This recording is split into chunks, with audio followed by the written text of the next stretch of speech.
Notre grande sœur, est-ce que tu es là? Tu peux nous envoyer l'invitation pour participer au live? Attends.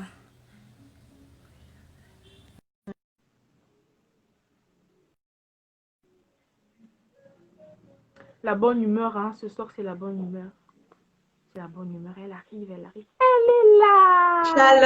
Shalom, Hello. shalom, shalom. Soyez bénis au nom de Amen. Jésus. Je bénis la vie de toutes les personnes qui sont connectées. Je bénis la vie Amen. de tout le monde qui nous reçoit ce soir. Et je prie que le Seigneur fasse quelque chose de merveilleux cette soirée parce que c'est lui qui a inspiré les choses. Je crois que si nous sommes là, c'est parce que nous avons répondu à cet appel. Donc, je salue toutes les personnes qui sont déjà connectées et que le Seigneur nous fasse du bien au travers de ce moment. Amen. Bon, notre intervenante est là. Elle se fait appeler la grande sœur. Comme je l'ai dit, elle a dit sur la photo. Mais bon, d'abord, avant que vous ne puissiez parler, si vous pouvez vous présenter, parce que voilà, c'est pas tout le monde qui vous connaît, c'est pas tout le monde qui sait qui est Aurélien Focam. Donc, si on peut connaître, qui est cette belle demoiselle devant nous? Oh, gloire à Jésus, gloire à Jésus, c'est lui qui fait toutes choses. C'est lui qui est le créateur, nous ne sommes que les créatures, donc on ne peut que bénir le travail de ses mains. Alors, pour tous ceux qui ne me connaissent pas, je suis Auriel Focam et je suis la grande sœur. Alors, pour ce qui est de cette appellation, ça a été inspiré du Saint-Esprit. Il y a longtemps que le Seigneur m'avait mis à cœur de mettre en place une plateforme pour parler à ses enfants, mais je ne savais pas encore dans quelle direction il allait me conduire jusqu'à ce que le mot la grande sœur me soit insufflé par le Saint-Esprit. Et donc, c'est comme ça que la grande sœur est née par inspiration du Saint-Esprit. Alors, j'ai 35 ans. Je suis l'épouse d'un merveilleux homme, un serviteur de Dieu, le prophète Franck Focam, qui, je crois, est connecté. Je salue mon époux, je l'embrasse tendrement. C'est l'homme qui fait mes délices, c'est l'homme qui me réjouit, c'est l'homme qui fait de moi la femme que vous voyez aujourd'hui. Donc aussi, je suis prédicatrice de l'évangile. Je suis diplômée, Bac plus 5 en échange international. Je suis donc au de l'aide des assurances au bien. Et je suis maman de deux petites filles et on m'a fait la grâce d'avoir. J'ai un témoignage qui pourra édifier plusieurs personnes. Et je pense que si le Seigneur m'a choisi pour être la grande sœur, c'est parce que j'ai des choses à dire, j'ai des choses à raconter, j'ai des personnes à booster au travers de ce que j'ai pu vivre dans ma vie. Et la grâce que j'ai eue, c'est qu'un jour, Jésus-Christ de Nazareth est venu à moi. Et c'est la raison pour laquelle je peux être là ce soir pour parler à chacune d'entre vous. Donc, soyez connectés, parce que je pense que le Seigneur a inspiré ce thème. Je pense que le Seigneur a quelque chose à nous dire et il sait pourquoi il m'a choisi pour qu'on puisse passer ce moment ensemble, ce moment de bénédiction, ce moment de grâce. Donc, voilà ce que je pouvais dire pour ce qui me concerne. Donc, n'hésitez pas, pour ceux qui ne connaissent pas la page, à vous abonner sur la page de la Grande Sœur. Avec plaisir qu'on passera des moments ensemble. Donc, voilà. Ok. Bon, bah, on a reçu pour ce mois, le du Seigneur, comme thème, être une bonne célibataire. Alors là, on est avec la grande sœur. Qu'est-ce que la grande sœur dit de ce thème? Qu'est-ce que la grande sœur dit du célibat? Quel conseil la grande sœur donne aujourd'hui à ses petites sœurs? Pourquoi pas ses petits frères qui sont là dans ce live? À Jésus. Donc, on va pouvoir recommencer où on s'était arrêté parce que je n'avais pas compris la question. Alors, donc, je suis disposée maintenant que tout le monde peut nous écouter. Je suis disposée.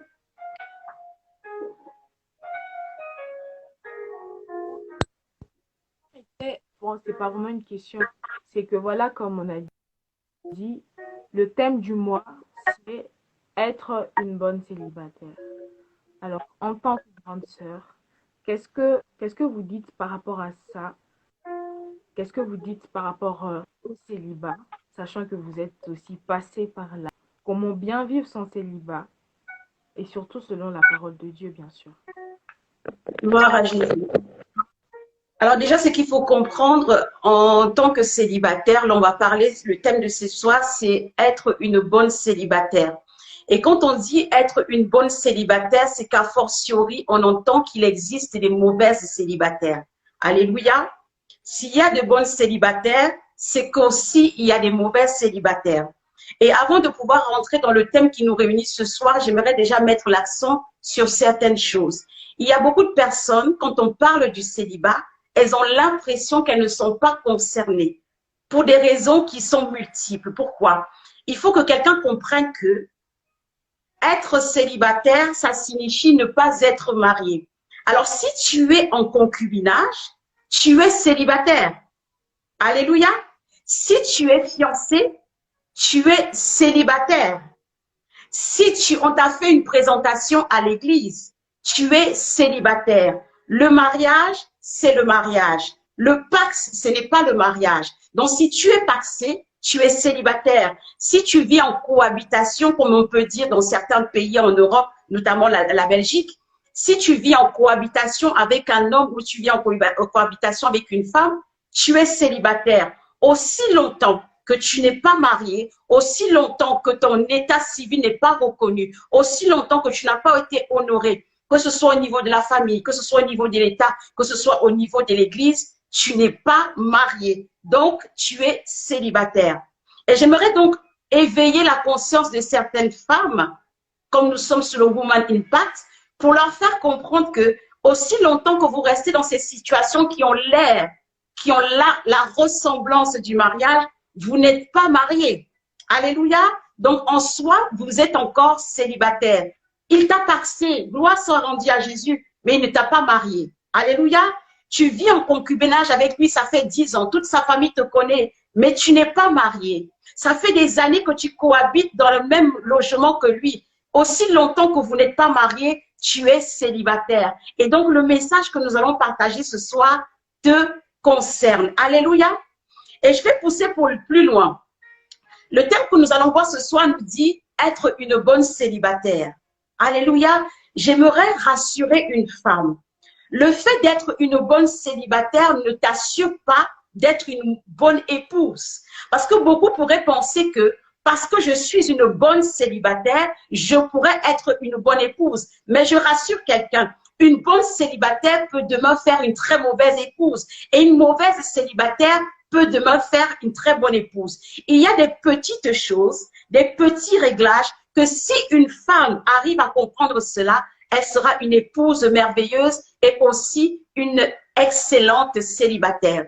Ce soir, j'aimerais pouvoir parler à une célibataire et j'aime à parler à des femmes de façon à leur faire comprendre que elles sont des êtres extraordinaires. Donc ce soir, j'aimerais qu'une célibataire puisse se sentir même plus valorisée qu'une femme mariée. Alléluia. Plus valorisée qu'une femme qui a des enfants, plus valorisée qu'une femme qui a un ministère. Être une femme célibataire n'est pas un tard, ce n'est pas un péché, ce n'est pas une faute. Mais ce soir, on va valoriser la femme célibataire. Si quelqu'un est d'accord avec moi, qu'il me marque des cœurs pour que nous puissions continuer dans le message de ce soir. Alléluia. Des cœurs, des cœurs, des cœurs, des cœurs si tu es connecté. Sois béni ma sœur Dorcas, sois béni Mike, Steven, toi qui es connecté. Continuez d'envoyer des cœurs, n'hésitez pas à partager le direct. Nous allons parler de quelque chose de merveilleux ce soir. Alléluia. Déjà, pour pouvoir commencer, j'aimerais rendre mon témoignage. D'accord? Il faut comprendre que mon époux et moi, d'ailleurs mon époux qui est connecté, le prophète Franck Focal, nous nous sommes rencontrés, nous étions jeunes, pas que nous soyons vieux aujourd'hui, mais il y a des choses qu'on n'avait pas compris. Nous nous sommes rencontrés et nous sommes mariés, ça ne fait que 2 ans, pourtant ça fait 15 ans que lui et moi nous nous fréquentons, 15 ans que lui et moi nous nous sommes rencontrés. Mais ça ne fait que 2 ans que lui et moi nous sommes mariés. Pour la simple raison que, premièrement, je n'avais pas compris ce qu'était le mariage. Deuxièmement, je voulais me marier pour les mauvaises raisons. Et troisièmement, on n'avait pas Christ. Alléluia. Alors, si je parle de ce témoignage, c'est parce qu'aujourd'hui, par la grâce de Dieu, nous sommes mariés. Et je crois pertinemment que si nous nous étions mariés à une époque nous aurions été divorcés aujourd'hui, nous aurions été séparés. Parce que les ingrédients qui font un bon mariage, les ingrédients qui font un mariage épanouissant, nous ne les avions pas encore. Alors, je veux rassurer une femme. Si jusqu'à présent, tu n'es pas mariée, laisse-moi te dire qu'il y a encore le temps de pouvoir réunir tous les ingrédients pour faire de toi une excellente épouse. Et dans la situation dans laquelle nous sommes, dans le thème qui nous réunit ce soir, à être une excellente célibataire. Alléluia. Je rends toute la gloire à Dieu parce qu'aujourd'hui, nous sommes mariés et nous faisons partie de ceux-là qui vivons un mariage de louange et d'adoration. Un mariage un peu dans le style Sebene. Je ne sais pas si vous voyez ce que ça veut dire. Nous sommes dans un mariage où on tape des tambours, où on rigole, où à 3 heures du matin, nous sommes capables encore de sourire. Et c'est ce genre de mariage que je souhaite à chacune d'entre vous. Alléluia. Et cela n'a été possible que parce que nous avons fini par comprendre qu'est-ce qu'était le mariage et comment vivre le célibat avant de rentrer dans le mariage. Tout à l'heure, j'ai dit, si on parle dans notre thème, être une bonne célibataire, c'est qu'à fortiori, il y a aussi des mauvaises célibataires. Pour parler des mauvaises célibataires, je vais prendre, moi j'aime beaucoup le livre des origines. Hein. Le livre des origines, j'aime beaucoup le livre de la Genèse. Donc si quelqu'un peut me marquer en commentaire, Genèse au chapitre 1, le verset 15. Nous allons comprendre quelque chose dans la pensée de Dieu. Nous allons retourner dans le jardin d'Éden parce qu'il est important à chaque fois qu'on parle de la Bible de savoir quelle était la pensée première, quel était le commencement, quelle était l'origine de l'histoire. Alléluia. C'est pourquoi je veux ramener quelqu'un à aller dans le livre de Genèse. Le livre de Genèse, donc je disais Genèse au chapitre 2, le verset 15. Alléluia. Nous allons lire et nous allons voir ce que nous dit la Bible. Genèse au chapitre 2, si quelqu'un peut le marquer en commentaire. Sois bénie ma sœur Reza Création, sois bénie ma sœur Délacie. N'hésitez pas à partager le direct. Ce soir, le Seigneur va nous faire du bien. Sois bénie, Maman Isabelle. Alléluia. Gloire à Jésus. Nous sommes dans le livre de Genèse. Genèse au chapitre 2, le verset 15. Pour ceux qui me suivent, nous sommes Genèse chapitre 2, le verset 15. La Bible dit, l'Éternel Dieu prit l'homme et le plaça dans le jardin d'Éden pour cultiver et pour le garder. L'Éternel Dieu, là on continue, nous sommes au verset 16. L'Éternel Dieu donna cet ordre à l'homme, tu pourras manger de tous les arbres du jardin, mais tu ne mangeras pas de l'arbre de la connaissance du bien et du mal, car le jour où tu mangeras, tu mourras. Alléluia. Je vais placer ce texte dans son contexte. Dieu crée le monde. Il crée l'être humain.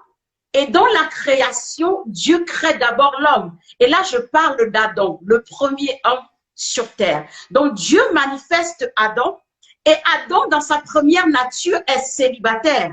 Alléluia. Donc, je parle bien là de la notion qui nous réunit ce soir, être célibataire. Adam est le premier célibataire. En soi, Adam remplit toutes les conditions d'un bon célibataire. Pourquoi? Parce qu'il fait la mission pour laquelle Dieu l'a sollicité dans le jardin. Nous avons vu au verset 15 que Dieu dit à Adam d'être dans le jardin, de le cultiver et d'en prendre soin. Adam cultive le jardin. Adam prend soin du jardin. Adam exécute la mission de Dieu qui est celle de prendre soin du jardin. Jusqu'alors, Adam est célibataire parce que Ève n'est pas encore manifestée. Je ne sais pas si quelqu'un me suit. Dans cette notion de célibat, Adam finit par rencontrer une difficulté. Parce que la Bible nous dira plus tard qu'il n'est pas bon que l'homme soit seul. C'est alors que Dieu va susciter à Adam une Ève. Alléluia. Adam, dans son célibat, remplit la mission que l'Éternel lui donne. Adam, dans son célibat, fait ce pourquoi il a été sollicité dans le jardin. Adam, dans son célibat, cultive et prend soin de la chose de Dieu. Et il a raison. Pourquoi? Parce que la Bible nous dit dans le livre de 1 Corinthiens au chapitre 7 que la personne qui n'est pas encore mariée, elle prend soin des choses de Dieu. Donc, en soi, Adam est un bon célibataire parce qu'il est dévoué à la chose de Dieu, il est concentré sur la chose de Dieu, il observe les ordonnances de Dieu. Adam est un bon célibataire. Mais là où Adam devient un mauvais célibataire, et c'est d'ailleurs la raison pour laquelle je vais beaucoup insister dessus et parler à une femme ce soir, Adam devient un mauvais célibataire lorsque, quand Dieu manifeste Ève, Adam, à la rencontre de Ève, est ému. La Bible nous dit, et tout le monde connaît ce verset, « Voici cette fois-ci, celle qui est os de mes os et chair de ma chair. » Adam reconnaît en celle-là le besoin qui lui manque. Adam reconnaît dans Ève celle qui va compléter ses manques, celle qui va apporter une plus-value à qui il est. Parce qu'en soi, Adam est limité. Alléluia. Adam est un célibataire, mais il est limité. Limité pourquoi? Parce que Dieu appelle Adam à de plus grandes choses, notamment à la dimension de la multiplication. Parce que Dieu dira aussi à Adam, allez multiplier, assujettissez et dominer. Dans cette dimension de multiplication, d'assujettissement et de domination, Adam ne peut pas y arriver s'il n'y a pas Ève. Le problème du célibat de Adam, Adam désormais a une épouse qui est Ève. Mais le problème, c'est que Adam, dans cette manifestation de Ève, ne change pas son système de pensée, il reste célibataire. Alléluia. Au lieu de considérer que désormais, ma responsabilité est de faire d'Ève mon aide, mon appui, ma seconde, Adam continue de prendre soin du jardin et à délaisser Ève. Je ne sais pas si quelqu'un comprend où je suis en train d'aller. Alléluia. Adam devient un mauvais célibataire à cet instant précis. Il délaisse Ève. Ève maintenant se retrouve seule et c'est là où le diable, sous la forme du serpent, va à la rencontre de Ève. Pourquoi? Parce que l'homme qui était supposé être à ses côtés, l'homme qui était supposé prendre soin de son éducation, l'homme qui était supposé copuler avec elle, former un avec elle, ne le fait pas. Il est resté dans son ancien système de célibataire. Et c'est ce que nous pouvons voir aujourd'hui. Il y a des personnes qui rentrent dans le mariage, il y a des personnes qui rentrent dans le foyer, mais continuent dans l'âme, dans l'esprit, dans l'état à être des célibataires. Ils croient toujours qu'il peut sortir comme il veut. Il croit toujours qu'il peut faire comme il veut. Il croit toujours que ce qu'il faisait hier, il peut continuer à le faire. C'est alors qu'on remarquera que Adam devient le mauvais célibataire. Parce qu'à la rencontre de Ève, il n'a pas su réadapter son système de pensée. La bonne célibataire est celle-là qui a compris quelque chose. Elle a compris que je suis dans une étape de préparation. Je suis dans une étape de formation. Je suis dans une étape passagère. Et c'est celle aussi qui a compris que une fois que je serai dans le système, l'étape suivante, notamment qui est l'étape du mariage, j'aurai à changer ma façon de penser, j'aurai à me réadapter. Alléluia. Pour parler de la bonne célibataire, je vais amener quelqu'un dans le livre de Proverbes. Alléluia. La Bible nous parle de livre de Proverbes nous allons partir à partir du Proverbe 31 à partir du verset 10. La plupart du temps, on nous parle de Proverbe 31 au verset 10. On incite les femmes à être des femmes vertueuses. On incite les femmes à être des femmes modèles. On incite des femmes à être des femmes respectueuses, des femmes de valeur. Alléluia. C'est une très bonne chose. Mais ce que les gens n'ont pas compris dans la notion de la femme vertueuse, c'est qu'il y a quelque chose de très important qu'il faut remarquer. Alors, si quelqu'un peut me marquer le Proverbe 31 au verset 10, on va remarquer quelque chose ensemble. Et cette fois-ci, on a parlé d'Adam comme étant le mauvais célibataire, celui qui n'a pas pu se réinventer. On va parler cette fois-ci d'être une bonne célibataire. Alléluia. Proverbe 31, le verset 10. La Bible nous dit, au Proverbe 31, verset 10, si quelqu'un peut le marquer en commentaire, ceux qui nous suivent, soyez abondamment bénis. Soyez bénis, soyez bénis. Des cœurs si vous êtes connectés. Des cœurs si vous êtes connectés. Alléluia. Gloire à Jésus. La Bible nous dit dans le Proverbe 31, verset 10. Qui peut trouver une femme vertueuse? Elle a bien plus de valeur que des perles. Alléluia. Qui peut trouver une femme vertueuse? Elle a bien plus de valeur que des perles.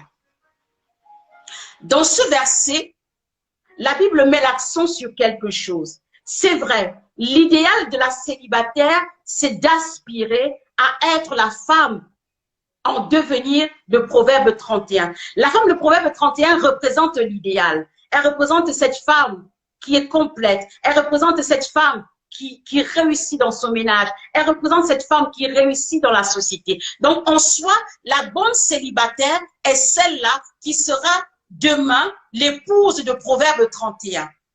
Mais la bonne célibataire, c'est cette femme-là aussi qui a compris que dans l'étape avant d'arriver à la femme de Proverbe 31, il y a un cheminement. Ce n'est pas d'un claquement de doigts qu'on devient la femme de Proverbe 31. Ce n'est pas d'une façon, j'ai envie de dire, un peu hasardeuse qu'on devient la femme de Proverbe 31. On devient la femme de Proverbe 31 parce qu'au préalable, il y a eu une préparation. Et j'aimerais motiver une femme à pouvoir prendre sa période de célibat comme une période de préparation. Il n'est pas trop tard pour que tu puisses arriver au mariage. Il n'est pas trop tard pour que tu puisses arriver à quelque chose d'épanouissant. Il n'est pas trop tard pour que tu puisses bénéficier du panier qui tourne encore. Alléluia. Et je crois pertinemment qu'une femme qui est en Jésus, qui n'est pas encore mariée, c'est parce que le Seigneur sait qu'il y a des choses que tu dois pouvoir régler avant de rentrer dans le mariage. Pour revenir à la femme de Proverbe 31, la Bible dit, et là, pour contextualiser la chose, c'est la mère de Lémuel qui parle en fait dans le Proverbe 31. Et ça, on ne le dit pas. C'est une femme, une mère qui parle à son fils qui est roi. Le roi Lémuel. Alléluia. Quand la mère de Lémuel s'adresse à Lémuel, elle parle à Lémuel en tant que roi. Alors, elle lui donne des conseils sur sa fonction royale dans le domaine de l'administration. Elle lui dit le genre de roi qu'il doit être. Et elle continue, et elle, cette fois-ci, elle touche le domaine sentimental de sa royauté. Elle lui dit, toi, en tant que roi, voici le genre d'épouse que tu devrais avoir, parce qu'elle pourra conduire ta royauté, elle pourra t'aider dans la mission, et elle pourra réussir avec toi la mission pour laquelle tu es appelé en tant que roi. Donc, c'est une femme qui conseille son fils en disant, voici le genre de femme à laquelle tu dois aspirer. Donc, j'aimerais dire, au même titre que la mère de Lémuel, à une célibataire ce soir, voici le genre de femme que tu devrais être. Et la mère de Lémuel, en tant que bonne femme, j'ai envie de dire, c'est une bonne femme. Parce que quand elle parle à son fils, elle dit à son fils, ce genre de femme dont je te parle, qui peut trouver ce genre de femme? Donc, ça veut dire que quelque part, elle demande à Lémuel, t'en sens-tu digne? T'en sens-tu capable? T'en sens-tu à la hauteur d'être cet homme qui va aussi épouser cette femme de valeur? Qui peut trouver, c'est une question qu'elle pose, qui peut trouver une femme de valeur? J'aimerais dire à une célibataire ce soir, une bonne célibataire est cette célibataire qui est recherchée. Qui est cet homme qui pourra mettre la main sur toi? Qui est cet homme qui pourra te présenter à sa famille? Qui est cet homme qui pourra être jugé devant tes parents comme étant celui-là qui a droit de prendre ta main? En fait, tu es une femme de valeur. Tu es une femme recherchée. Tu es une femme qui a du prix. Qui est cet homme? Mais beaucoup de femmes aujourd'hui méprisent cette dimension que dans le célibat, je dois me préparer à être une femme recherchée. La femme célibataire, la bonne célibataire est celle-là qui, elle est épanouie dans son célibat parce qu'elle a compris qu'est-ce qu'était le célibat. Et parce qu'elle a compris ce qu'était le célibat, elle est épanouie. Elle est sereine, elle est confiante dans l'avenir et elle sait que parce qu'elle se prépare, parce qu'elle se dispose, parce qu'elle met tout en œuvre, elle sera une épouse à la dimension de la femme vertueuse. Alléluia.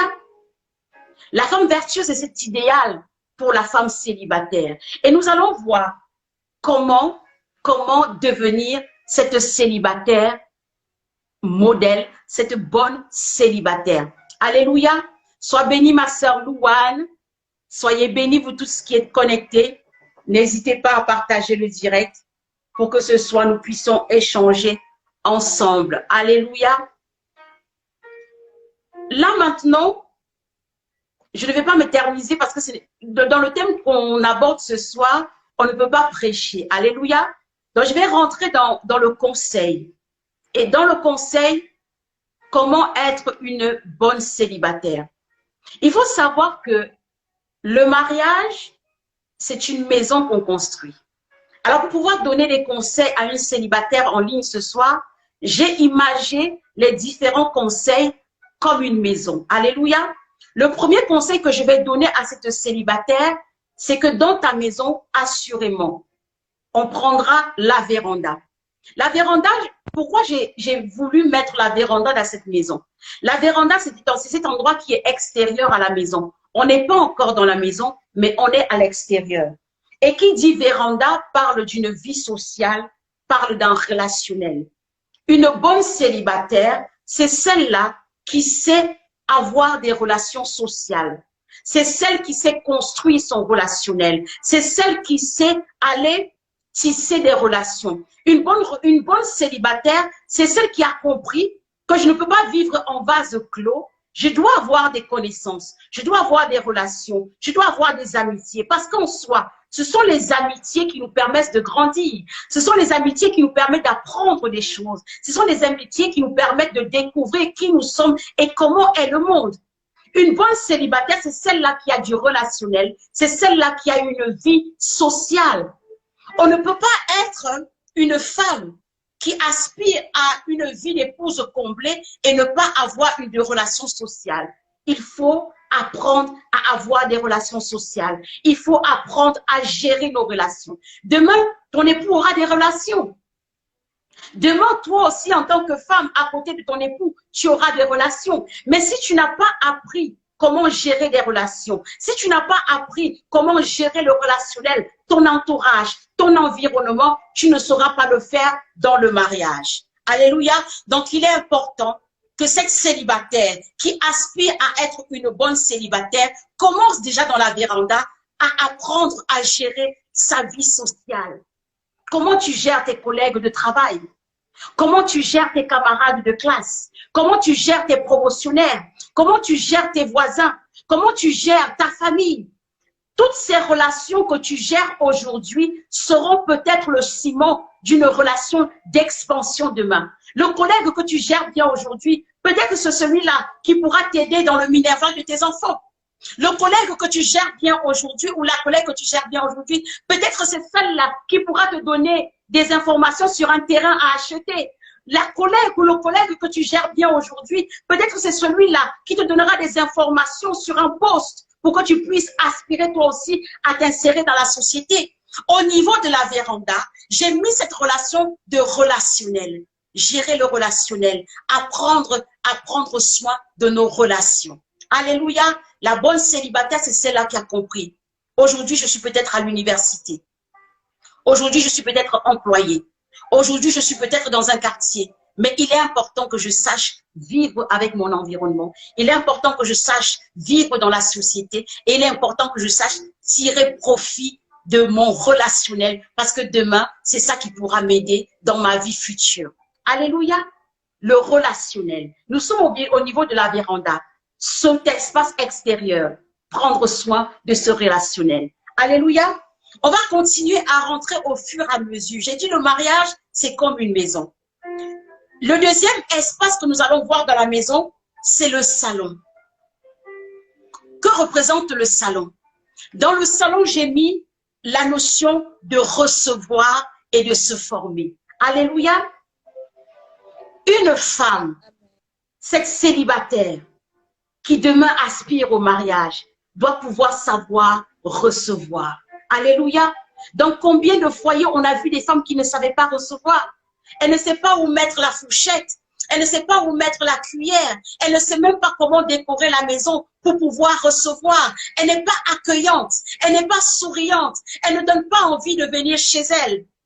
La femme, la bonne célibataire, doit dès à présent se préparer à pouvoir recevoir. Parce que demain, tu auras un époux qui a une famille, qui a des amis, qui a des collègues, qui a des voisins, qui peut-être au travers de ces relations-là voudra les faire rentrer chez vous. Alors le salon, c'est ce lieu où tu dois apprendre à recevoir. Ce n'est pas quand tu seras dans le foyer que tu vas apprendre à recevoir, mais c'est quand tu es encore à l'extérieur qu'il faut que tu apprennes à recevoir. C'est pourquoi il est important, en tant que célibataire, quand tu vas à des réceptions, observe, regarde, comment ça se passe. La femme s'assoit de quel côté de l'homme? On met la fourchette de quel côté? C'est quel plat qu'on mange avec un pracle? C'est quel plat qu'on utilise pour manger des nouilles? C'est quel plat qu'on utilise pour manger du riz? C'est quel plat qu'on sert pour mettre de la soupe? Toutes ces choses ont leur importance, surtout quand tu veux être une femme de valeur. Alléluia. Dans le salon, on apprend à recevoir. Et qui dit recevoir, dit que toi aussi, dans ton comportement, tu dois pouvoir savoir recevoir. Alléluia. Je reçois. Je suis bien vêtue. Je reçois. Je suis accueillante. Je reçois. Je suis souriante. Je reçois. J'ai de la conversation. Parce qu'un bon repas, c'est un repas où on discute à oublier les heures. On discute à rigoler toute la soirée. On discute à ne plus vouloir partir. Et cette bonne célibataire, c'est celle-là qui apprend à recevoir. Dans le salon, j'ai aussi mis l'aspect de la formation. Alléluia. Il y a beaucoup de femmes qui négligent l'aspect de la formation. Beaucoup de femmes ne veulent pas aller à l'école. Beaucoup de femmes ne veulent pas s'instruire. Beaucoup de femmes ne veulent pas faire de formation. Tu as la possibilité d'étudier. Pourquoi ne pas étudier? Alléluia. Tu as la possibilité d'avoir des diplômes. Pourquoi ne pas avoir des diplômes? Et si, par exemple, le cursus, j'ai envie de dire, général, ne te convient pas, fais une formation dans le domaine dans lequel tu seras épanoui. Apprends à faire de la couture si c'est la couture qui te plaît. Apprends à faire de la broderie si c'est la broderie qui te plaît. Apprends à faire de la coiffure si c'est la coiffure qui te plaît. Mais il est important qu'une célibataire prenne le temps de se former. Tu n'as pas encore d'engagement. Tu n'as pas encore de restrictions. Tu n'as pas encore de limites. Donc, tant que tu as le temps, profite et forme-toi. Alléluia. Va à l'école le plus longtemps possible que tu puisses le faire. Si tu peux avoir une licence, profite et aie la licence. Si tu peux avoir un CAP, j'ai envie de dire maquillage, si tu peux avoir un CAP pâtisserie, vas-y, forme-toi pendant qu'il est encore temps. Tant que tu es célibataire, mets tous les atouts de ton côté. Alléluia. Prends le temps de te former. Combien de femmes se retrouvent dans le mariage et n'ont même pas le permis de conduire? Alléluia. Pourtant, tu étais célibataire, tu étais jeune, tu avais du temps de libre, tu avais du temps à profusion, mais tu n'as rien fait de ce temps libre. Maintenant, tu te retrouves dans un foyer, tu as des enfants à bas âge, tu dois les déposer à l'école, tu dois les récupérer à l'école, tu dois les amener aux activités. Tu n'es même pas capable de conduire. Aujourd'hui, profite et forme-toi. Cherche à avoir un permis. Cherche à avoir un diplôme. Tu as encore la possibilité de le faire. Alléluia. La bonne célibataire, c'est celle-là qui prend le temps, pendant qu'elle n'est pas encore engagée, pendant qu'elle n'est pas encore mariée, de se former, d'apprendre à recevoir et de mettre tous les atouts de son côté. Alléluia. Nous allons continuer et nous allons cette fois-ci dans la cuisine. Alléluia. La pièce que nous allons visiter maintenant, c'est la cuisine. Nous avons assisté à des mariages où la nouvelle mariée ne sait même pas comment on fait cuire une bonne sauce. Elle ne sait pas à quel moment mettre les oignons. Alléluia. Elle ne sait pas si on doit mettre de l'huile rouge ou de l'huile de diamaor, de l'huile d'arachide. Elle ne sait que faire de la cuisine. Parce qu'en fait, quand elle était chez ses parents, elle a toujours mangé au restaurant de maman. Elle a toujours mangé au restaurant de tata. Mais une fois qu'elle se retrouve dans le foyer et que c'est elle qui doit endosser la responsabilité de cuisiner, elle ne sait pas le faire. Alléluia. Pendant que tu es célibataire, apprends à cuisiner. Apprends à faire des mets diverses. Moi, j'ai une pensée Je suis peut-être camerounaise, mais je ne dois pas connaître que la cuisine camerounaise. Si le Seigneur m'appelle à connaître un homme européen, il faudra que je m'adapte à sa cuisine. Qu'est-ce qui m'empêche d'apprendre la cuisine française? Qu'est-ce qui m'empêche d'apprendre la cuisine ivoirienne? Qu'est-ce qui m'empêche de connaître la cuisine sénégalaise, la cuisine congolaise, la cuisine vietnamienne? J'ai le loisir de pouvoir apprendre cela. Et quand je parle de la cuisine, c'est qu'il est important qu'une femme sache cuisiner. Que tu épouses un homme qui sait cuisiner, c'est une chose. Mais il n'y a pas plus beau que quand un homme mange le repas cuisiné par son épouse. Alléluia. Donc, il est important qu'une bonne célibataire commence à apprendre maintenant à savoir cuisiner. Qui dit cuisiner aussi, dit servir. J'ai vu des ménages où on servait l'homme presque comme un malpropre. Alléluia. On servait l'homme comme si c'était un prisonnier sorti il y a à peine 2 jours. Elle te balance l'assiette, vas-y que tu manges. Elle te balance un gobelet, même pas un verre, vas-y que tu manges. Non, je suis désolée. Ce genre de célibataire ne donne pas envie d'épouser. Alléluia. Vous savez, quand moi j'ai rencontré mon époux, à l'époque, j'habitais en résidence universitaire. Mais à chaque fois qu'il venait chez moi, je le servais comme un roi. Alléluia. Je dressais la table. Je mettais les assiettes, la cuillère, la fourchette, la petite cuillère pour le dessert, le verre. Je servais tout comme un roi. Alléluia.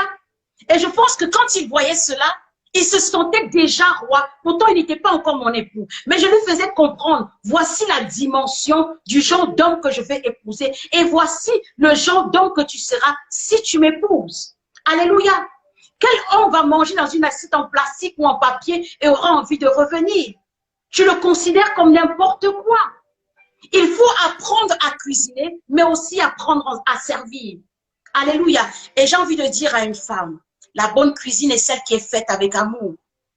Aussi longtemps que tu cuisines avec amour, il y aura tous les ingrédients pour que le repas soit bien fait. Et aussi longtemps que tu serviras avec amour, il y aura tout l'appétit nécessaire pour manger. Alléluia. Le service, c'est quoi? Je sers mon époux, je dresse une belle table, je l'invite. Même déjà le fait de dresser une belle table, c'est une invitation à ton époux de manger. Vous savez, la première étape du manger, et ça les restaurants gastronomiques l'ont compris, ça commence avec les yeux. Alléluia. Moi, quand je vois une belle table, j'ai envie de m'y asseoir. Alors, il faut que tu puisses savoir dresser une table. Il faut que tu puisses dans ton comportement servir ton époux. Tu es souriante quand tu l'invites à manger. Il y a des façons d'appeler son époux à manger. C'est pas viens là, viens manger. Non. Mon cher et tendre, la table est prête. Alléluia. Il y a des façons. Et la bonne célibataire, c'est celle-là qui apprend toutes ces choses, qui est curieuse de savoir, qui veut mettre les atouts de son côté parce qu'elle se prépare à quelque chose de glorieux. Alléluia.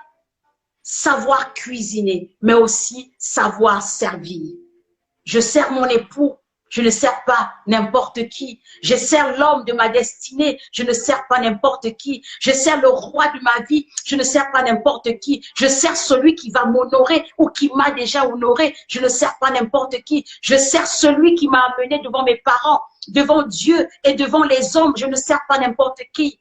Une belle assiette, des fourchettes, des cuillères, des verres, des ustensiles potables et propres, une belle nappe pour l'accueillir et lui donner envie de manger. La bonne célibataire, c'est celle-là qui apprend aussi toutes ces choses. Dans la cuisine, voilà ce qu'une bonne célibataire doit pouvoir savoir avant de rentrer dans le mariage. Alléluia. Après la cuisine, nous allons dans la salle de bain. J'ai envie de dire que c'est un endroit presque catastrophique. Alléluia.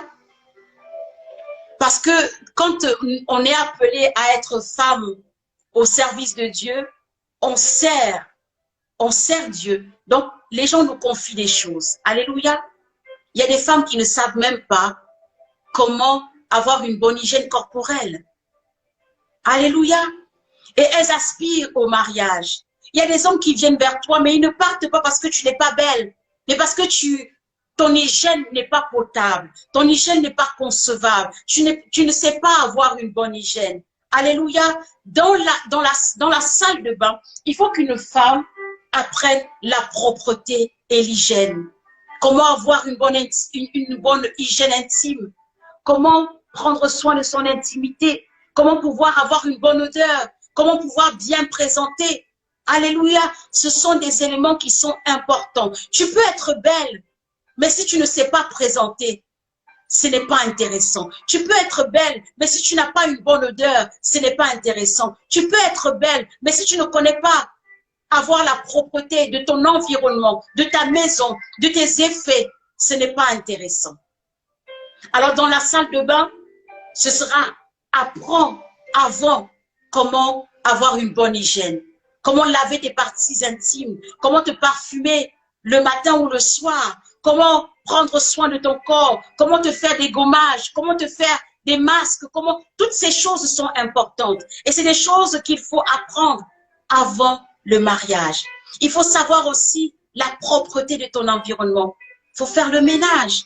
Combien de femmes aujourd'hui sont dans des logements insalubres? C'est pas parce que le logement est insalubre, c'est parce que la femme qui est venue s'installer ne savait pas prendre soin. Tu arrives chez elle, la serviette est sur le canapé. Tu arrives chez elle, les torchons sont sur la table à manger. Tu arrives chez elle, les huiles de cuisson sont sur les murs, sur les plafonds. Tu arrives chez elle, la salle de bain, tu n'as même pas envie de t'y asseoir parce que tu ne sais pas quel genre de virus tu pourras contracter. Parce qu'elle est sale, parce qu'elle ne sait pas prendre soin de son environnement, parce qu'elle ne sait pas aspirer, elle ne sait pas épousseter, elle ne sait pas aérer sa maison. Tu rentres dans la maison, il y a des odeurs nauséabondes qui t'envahissent. Parce qu'elle ne sait pas prendre soin de la maison. Et ce n'est pas quand tu seras déjà dans le foyer. La bonne célibataire, c'est celle qui comprend que c'est des choses que je dois pouvoir faire avant. Si aujourd'hui, en tant que célibataire, tu ne prends pas soin de ta maison, si aujourd'hui, en tant que célibataire, tu ne sais pas laver tes dessous, si aujourd'hui, en tant que célibataire, tu ne sais pas avoir une hygiène intime, ce n'est pas une fois que tu seras marié que tu le feras. C'est bien avant qu'il faut déjà le faire. Et dans le mariage, ce sera une continuité. Alléluia. Si tu ne sais pas utiliser le citron, si tu ne sais pas utiliser le bicarbonate de sodium, si tu ne sais pas utiliser le vinaigre blanc, comment le sauras-tu une fois que tu seras dans le foyer? J'aime aller chez des jeunes filles, et j'en connais plusieurs, je bénis le Seigneur pour leur vie. Leurs maisons sont des palais. Alléluia. Leurs maisons sont propres à tomber dessus. Leurs maisons sont à inviter l'Esprit de Dieu parce qu'elles sont propres, parce qu'elles sont distinguées sur elles-mêmes, parce qu'elles savent prendre soin d'elles-mêmes. Elles inspirent le respect quand elles passent. Qui est cette femme qui va inspirer le respect si elle est sale? Qui est cette femme qui va inspirer le respect si elle ne sait pas prendre soin d'elle? Qui est cette femme qui va inspirer le respect si elle a une odeur nauséabonde? Alléluia. Dans la salle de bain, la bonne célibataire doit pouvoir prendre soin de son hygiène et prendre soin de son environnement. La propreté, c'est important. Et il est important de pouvoir le commencer avant, en étant une bonne célibataire. Et dans le mariage, ce sera une suite logique. Alléluia. La pièce que nous allons voir maintenant, c'est la chambre. Alléluia. Comme beaucoup disent, le lieu où tout se passe. Dans la chambre, il est question de sexualité. Dans la chambre, il est question d'intimité. Dans la chambre, il est question de rapport, de lui à toi et de toi à lui. Alléluia. Il y a beaucoup de femmes qui n'ont pas compris ce qu'était la sexualité. Elles n'ont pas compris que dans le foyer, la sexualité a une place. Elles n'ont pas compris que dans le foyer, la sexualité est un point important. Aussi vrai que tu sais cuisiner, c'est bien. Aussi vrai que tu sais te maquiller, c'est bien. Aussi vrai que tu sais parler parce que tu as une bonne instruction, c'est bien. Mais dans la chambre, il faut pouvoir aussi être cette épouse qui sait que la sexualité est importante. Combien de femmes se refusent à la sexualité parce qu'elles voient dans la sexualité quelque chose de sale? L'homme a besoin de la découvrir sexuellement. Elle se refuse à cet homme. Un jour, un mois, 3 ans, 4 ans. Et l'homme, il aspire à ses besoins sexuels parce que ton corps est son oasis. Il aimerait se noyer dans ton corps. Mais beaucoup de femmes n'ont pas compris ces choses. Pour punir l'homme, elle lui refuse des faveurs sexuelles. Si tu n'as pas compris avant le mariage que la sexualité fait partie du mariage, il y a quelque chose que tu as loupé. Alléluia. Commence déjà à savoir t'éduquer sexuellement. Commence déjà à savoir te renseigner sexuellement. Le sexe a sa place. L'intimité a sa place. Si tu ne donnes pas de place au sexe dans la relation, comment veux-tu communier avec ton partenaire?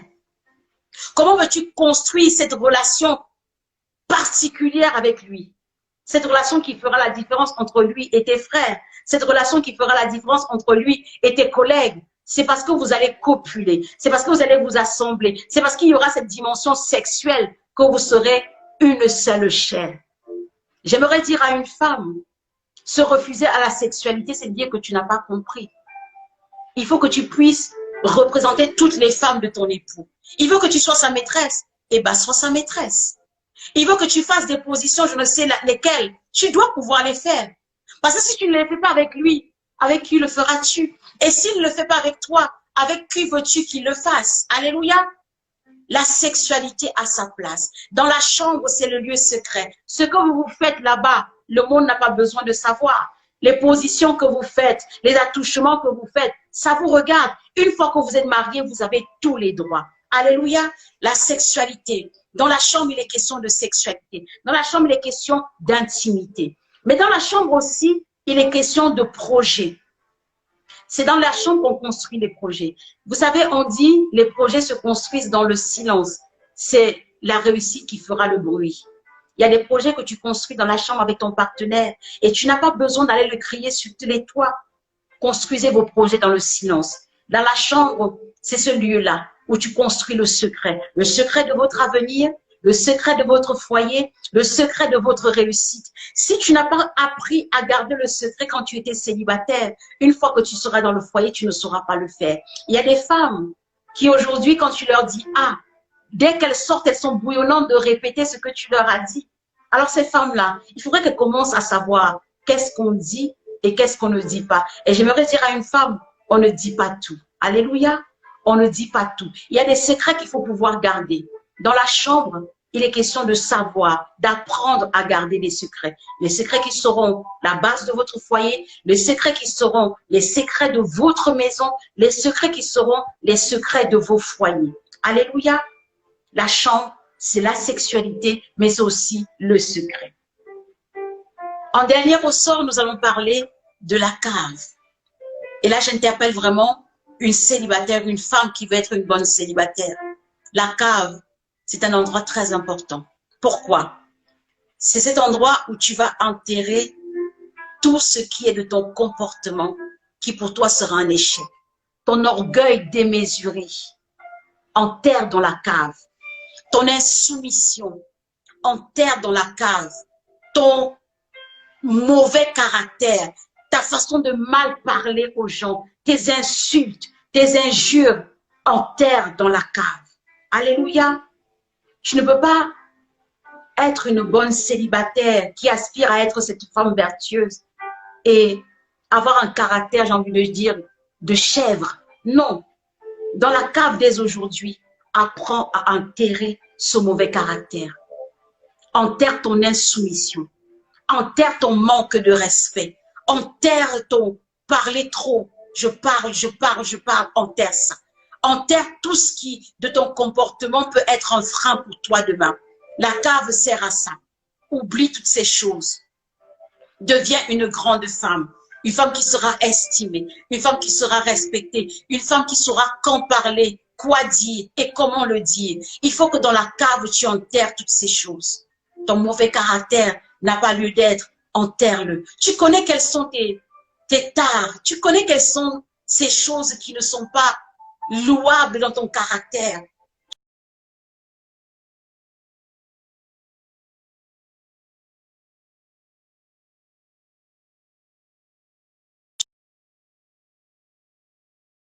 Tu es à crier sur les gens. Tu crieras peut-être sur ton époux. Commence à enterrer cela dans la cave.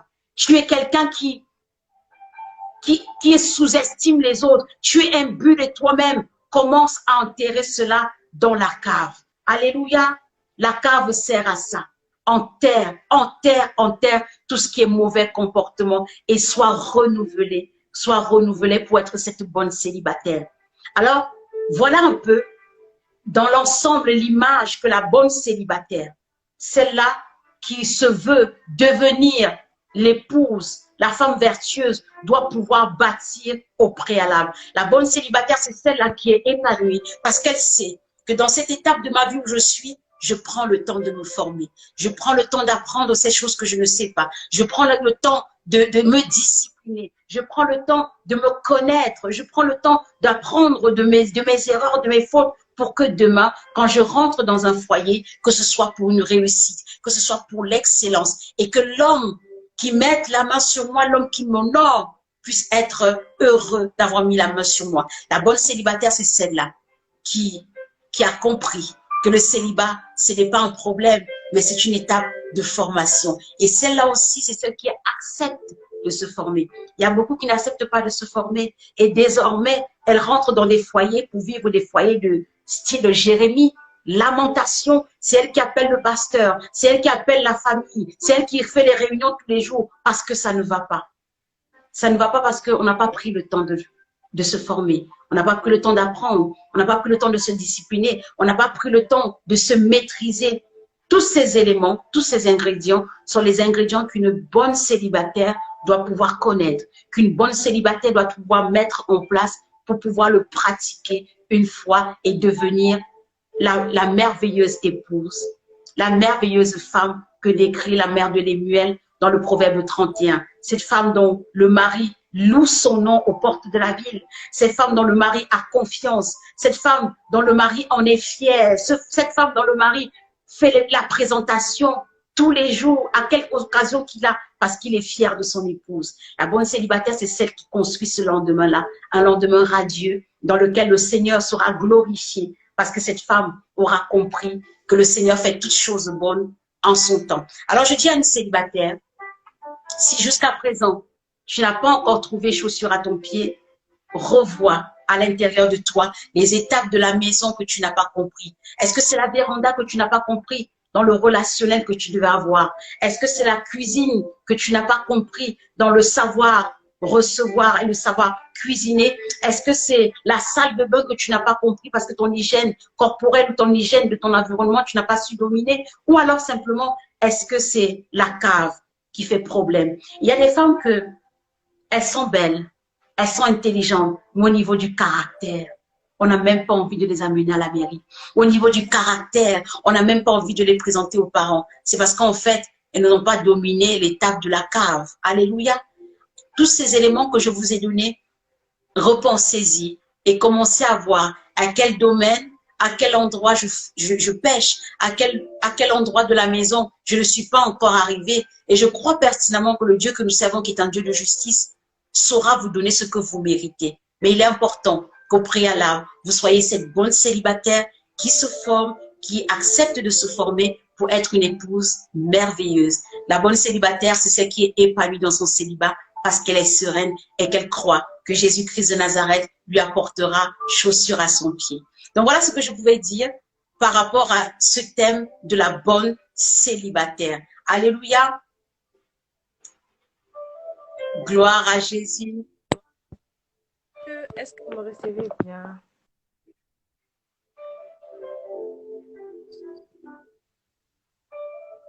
Alléluia.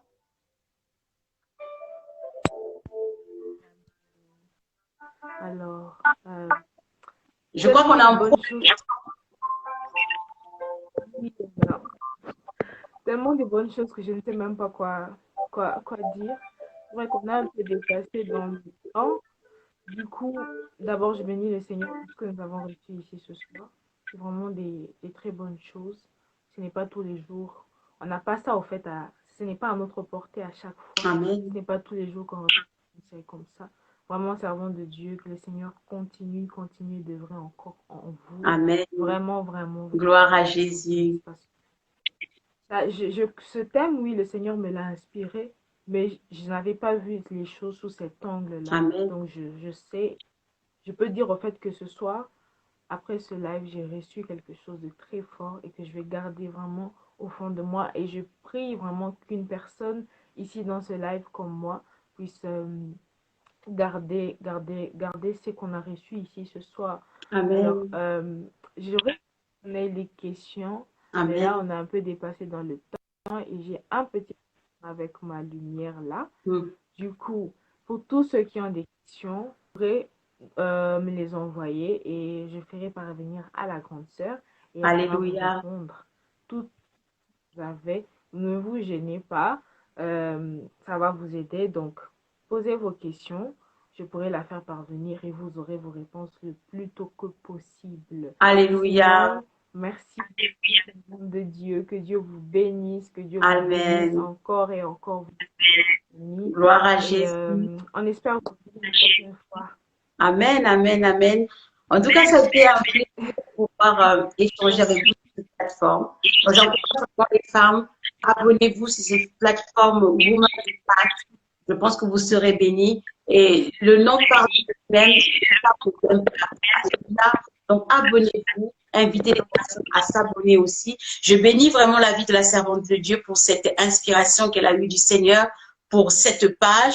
J'ai parcouru toutes les publications qui se font souvent. Elles sont merveilleuses. J'ai aussi écouté les différentes interventions. Je bénis l'intervention de la servante de Dieu, Karel Ambroué, sur l'identité. C'était juste magnifique. Donc, n'hésitez pas. Abonnez-vous à cette page et je crois que dans les jours à venir, vous aurez encore d'autres intervenantes qui vous entretiendront sur des thèmes qui vous béniront abondamment. Donc, n'hésitez pas à poser des questions.